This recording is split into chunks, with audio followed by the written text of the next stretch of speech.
Olá, meus queridos irmãos e amigos, sejam todos bem-vindos mais uma vez aqui no nosso canal, para juntos agora estarmos preparando a nossa reunião Vida e Ministério Cristão da semana 21 a 27 de abril.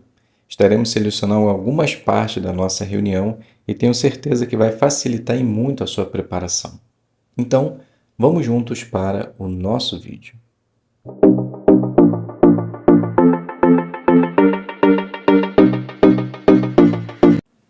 Então sejam todos bem-vindos mais uma vez aqui no nosso canal. É um prazer imenso ter vocês aqui conosco, meus queridos irmãos e amigos, para juntos considerarmos e prepararmos as nossas reuniões, para que assim possamos participar em nossa congregação por meio de nossos comentários, fortalecendo a nossa fé, a fé de nossos irmãos e principalmente louvando o nosso grandioso Deus Jeová. Vamos juntos agora preparar nossas joias espirituais, como dito inicialmente, está no capítulo 10 do livro de Provérbios. Somente lembrando, caso você ainda não se inscreveu no canal, já faça isso rapidamente, ative o sino para que você possa receber as notificações, deixe o seu like, isso é muito importante, para que assim esse conteúdo possa ter um alcance ainda maior e mais pessoas possam também se beneficiar desse vídeo. Então vamos lá, vamos iniciar as nossas considerações fazendo a leitura do texto que aparece no livro de Provérbios, o capítulo 10, o versículo 22, que é o texto da nossa apostila, que diz assim: É a bênção de Jeová que enriquece, e ele não acrescenta a ela nenhuma dor. Então a pergunta é: as bênçãos de Jeová não causam nenhuma dor. Então, por que os servos de Deus passam por tantas provações? Então, a resposta está na Sentinela de 2006, 15 do 5. Então, podemos resumir da seguinte forma: nós sofremos provações por 3 motivos principais: a nossa inclinação pecaminosa, Satanás e seus demônios e o mundo perverso. A segunda pergunta de nossa apostila: que joias espirituais você encontrou na leitura da Bíblia desta semana? Então agora nós iremos selecionar alguns versículos e comentar a base deles. O primeiro escolhido é o livro de Provérbios 10, versículo número 1. O filho sábio alegra o pai, mas o filho tolo é a tristeza da mãe. Assim como 2 mais 2 é igual a 4, a obediência tem seu resultado esperado, a alegria quem a recebe. Do contrário, se torna um resultado errado, só traz tristeza a quem recebe. Podemos então, como servos e filhos, raciocinar em qual lado queremos estar da questão, que possamos sempre estar alegrando o coração do nosso Pai. Agora Provérbios 10, 5. O filho que age com perspicácia colhe durante o verão, mas o filho que age vergonhosamente dorme durante a colheita. Jeová ele sempre abençoará aqueles que obedecem os seus mandamentos, colhendo sabedoria e entendimento. Já aqueles que menosprezam as instruções de Jeová colherá nada, pois não produziu nada. Isso nos ensina a necessidade de agir com perspicácia para que possamos colher frutos no futuro. Do contrário, não ficaremos vigilantes e perderemos as bênçãos de Deus. Provérbios 10, 12 diz assim: O ódio causa brigas, mas o amor cobre todas as transgressões. Esse versículo nos ajuda a entender a importância do perdão. Não importa a quem, o importante é perdoar. Mas será que isso é fácil? Não, não é fácil. Principalmente se você for o injustiçado. Se tivermos nesse dilema, pense sempre no sacrifício de Cristo, pois ele foi o injuriado e acusado, mas mesmo assim perdoou a todos. Tentemos sempre fazer o mesmo. Provérbios 10, 18.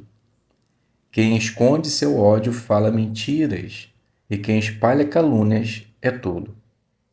Tão sábias são essas palavras, pois é uma realidade. A pessoa que guarda ódio e rancor acaba transbordando e acaba falando em verdades, atuando assim como calúnia, algo totalmente contrário às leis de Deus. Tudo isso por causa do ódio. Sabendo disso, tente o mais rápido possível resolver suas pendências nesse sentido, pois as nossas manifestações de louvor ou os nossos ensinamentos podem estar sendo um aroma desagradável para Jeová. Provérbios 10, 25. Quando a tempestade passar, os maus deixarão de existir, mas o justo é como um alicerce que dura para sempre. A palavra de Deus nos conforta muito em saber que os maus deixarão de existir em algum momento da história, permitindo com que pessoas possam viver em paz e harmonia para sempre. Para tanto, esses que viverão para sempre são considerados justos. A pergunta que devemos nos fazer é: será que somos pessoas justas, praticamos a palavra de Deus e ajudamos o próximo? Esse é um bom caminho. Continue nele, e Jeová também te abençoará ou te considerará uma pessoa justa. Agora, Provérbios 10, 26.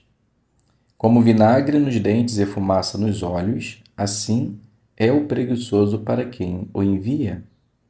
Assim como o vinagre corrói os dentes e a fumaça irrita os olhos, assim é a sensação de quem envia um preguiçoso para executar uma tarefa. Só causa dor de cabeça. Isso me ensina que não posso ser visto por meu Deus Jeová como uma pessoa preguiçosa. Antes, preciso ser um trabalhador, digno de ser visto. Se fizermos o nosso melhor com dedicação, Jeová nunca sentirá seus olhos ardendo.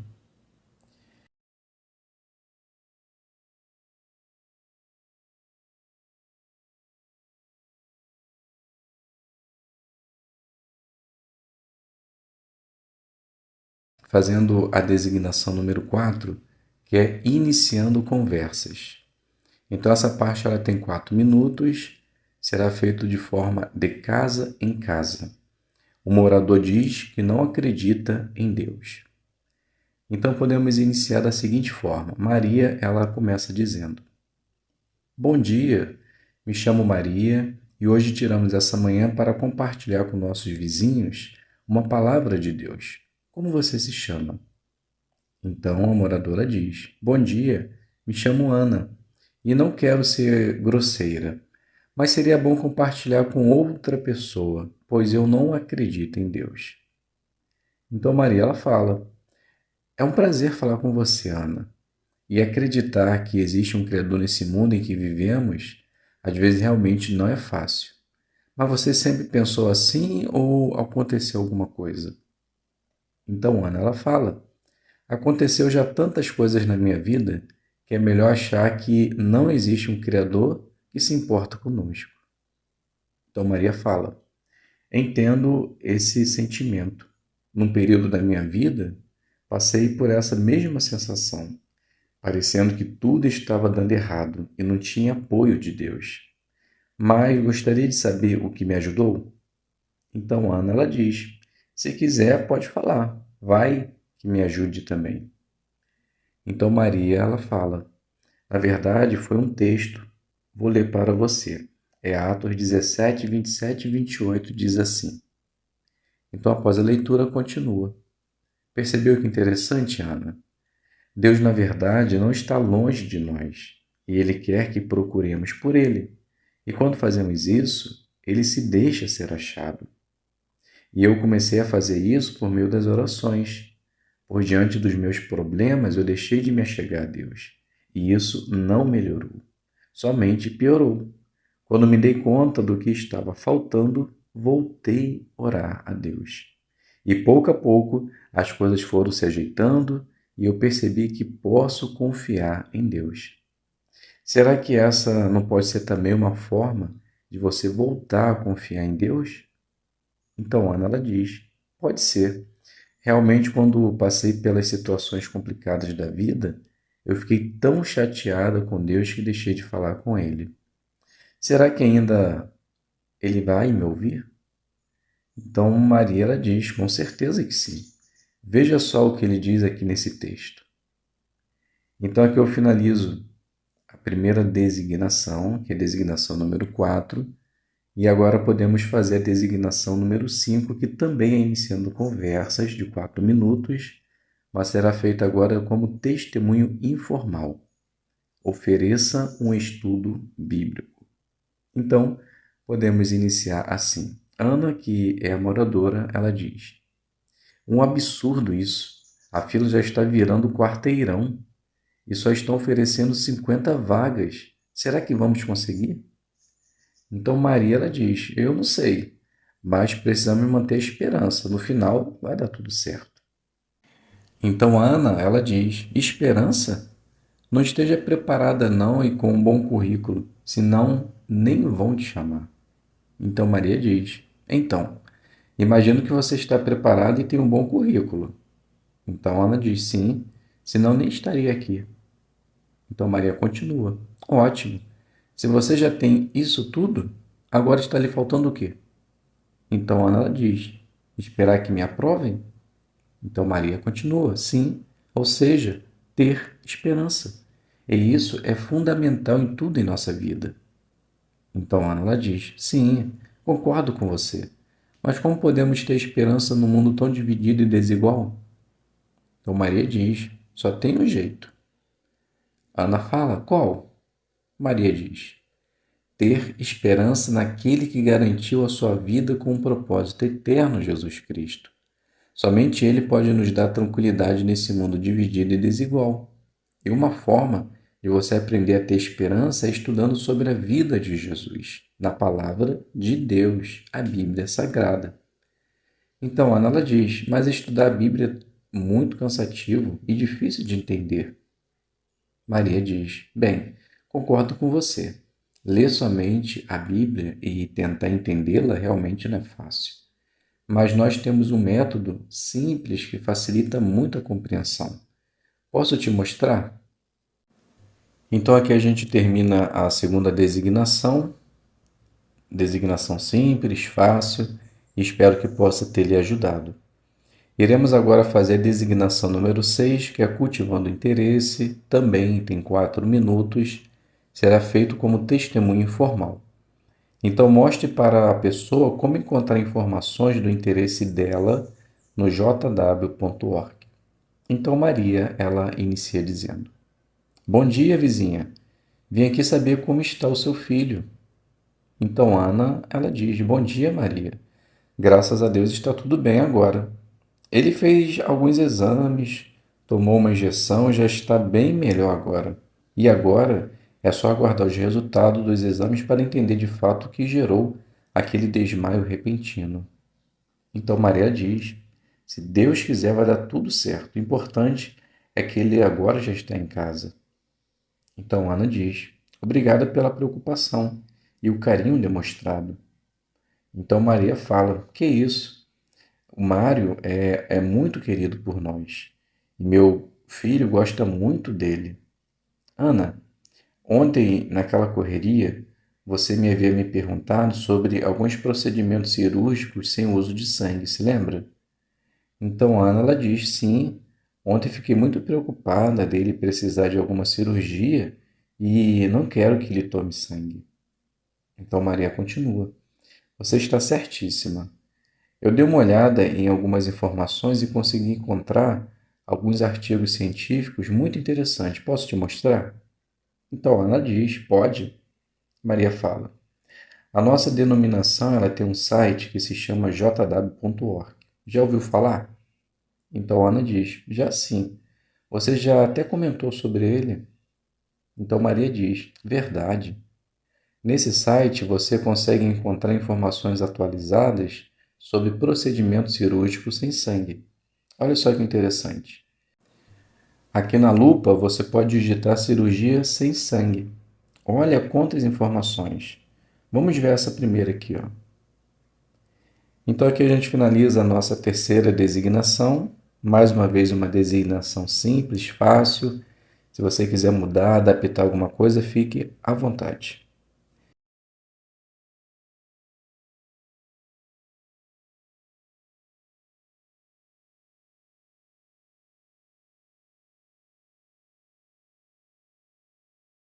Como dito, estaremos agora considerando o nosso estudo bíblico de congregação, que ainda está no capítulo 25, com o seguinte tema: Apelo para César. Mas hoje nós iremos iniciar no parágrafo número 8, que tem o subtítulo Não desobedeci, que está baseado no livro de Atos 25, do versículo 13 até o capítulo 26, o versículo 23. Então vamos iniciar fazendo a leitura do parágrafo número 8 e número 9.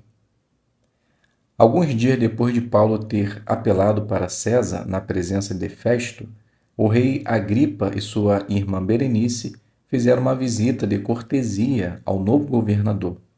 Nos dias do Império Romano, as autoridades tinham o costume de fazer tais visitas a novos governadores. Ao parabenizar Festo por sua nomeação, Agripa estava, sem dúvida, tentando fortalecer laços políticos e pessoais que poderiam lhe ser úteis no futuro. Festo falou a respeito de Paulo ao rei, e Agripa ficou curioso para ouvir o apóstolo. No dia seguinte, os dois governantes se sentaram no tribunal, mas todo aquele poder e ostentação não eram, de modo algum, mais impressionantes do que as palavras que o prisioneiro diante deles estava para dizer. Então, a primeira pergunta: por que o rei Agripa visitou Cesareia? Então, para homenagear Festo por ser o novo governador, provavelmente com interesses políticos para o futuro. E quando Festo falou a respeito de Paulo, Agripa ficou curioso e quis ouvir o que ele tinha a dizer. Vamos fazer leitura agora do parágrafo número 10 e 11. Paulo respeitosamente agradeceu ao rei Agripa a oportunidade de se defender perante ele. Reconhecendo que o rei era perito em todos os costumes, bem como nas controvérsias entre os judeus, Paulo passou a escrever sua vida no passado. Vivi como fariseu segundo a seita mais rigorosa da nossa religião. Como fariseu, Paulo esperava pela vinda do Messias. Agora, como cristão, Paulo corajosamente identificava Jesus Cristo como o tão aguardado Messias. Uma crença que ele e seus acusadores tinham em comum, a de que Deus cumpriria a promessa que havia feito aos antepassados naquele dia. Essa questão deixou Agripa ainda mais interessado no que Paulo tinha a dizer. Relembrando a época em que tratava os cristãos com crueldade, Paulo disse: Eu mesmo estava convencido de que devia combater de todas as formas o nome de Jesus, o Nazareno. Como eu estava extremamente furioso com eles. Cheguei a persegui-los até mesmo em cidades afastadas. Paulo não estava exagerando. Muitas pessoas sabiam do modo violento como ele havia perseguido os cristãos. Agripa talvez se perguntasse: o que poderia ter levado um homem assim a mudar? Então a pergunta do 10 e 11: como Paulo mostrou respeito por Agripa e que detalhes a respeito de seu próprio passado o apóstolo revelou ao rei? Então Paulo, ele agradeceu a oportunidade de se defender perante ele e reconheceu que o rei era perito em todos os costumes, bem como nas controvérsias entre os judeus. Então ele começou a relembrar sua vida passada, revelou que vivia como fariseu e o tratamento que ele ofereceu para quem seguia a Cristo. Leitura do 12 e 13. Essa pergunta foi respondida pelas seguintes palavras de Paulo: Eu estava viajando para Damasco com plenos poderes e autoridade concedidos pelos principais sacerdotes. E na estrada, ó rei, ao meio-dia, vi uma luz do céu, mais resplandecente que o sol, brilhar em volta de mim e em volta dos que viajavam comigo. Todos nós caímos no chão. Então ouvi uma voz me dizer em hebraico: Saulo, Saulo, por que você me persegue? Ao resistir às aguilhadas, você só faz mal a si mesmo. E eu perguntei: quem é o Senhor? E o Senhor respondeu: eu sou Jesus, a quem você persegue. Antes desse acontecimento sobrenatural, Paulo estava como que resistindo às aguilhadas, assim como um animal de carga se machucaria desnecessariamente por ficar chutando a ponta afiada de uma aguilhada. Paulo havia se ferido em sentido espiritual por agir contra a vontade de Deus. Por aparecer a Paulo na estrada para Damasco, o ressuscitado Jesus fez com que esse homem sincero, porém obviamente mal orientado, mudasse seu modo de pensar. Então a pergunta parte A: como Paulo descreveu sua conversão? Então Paulo ele diz que estava viajando para Damasco com plenos poderes e autoridade concedido pelos principais sacerdotes. E na estrada, ao meio-dia, ele vê uma luz do céu, mais resplandecente que o sol, brilhar em volta dele e em volta dos que viajavam com ele. Então todos caíram no chão. Ele ouviu uma voz que disse em hebraico: Saulo, Saulo, por que você me persegue? Então, ao resistir às aguilhadas, você só faz mal a si mesmo. Então Paulo ele perguntou: Quem é o Senhor? E o Senhor Jesus respondeu: Eu sou Jesus a quem você persegue. Parte B.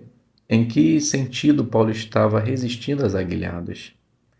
Então, no sentido de estar agindo contra a vontade de Deus, resistindo àquilo na qual ele tanto procurava e esperava, a vinda do Messias.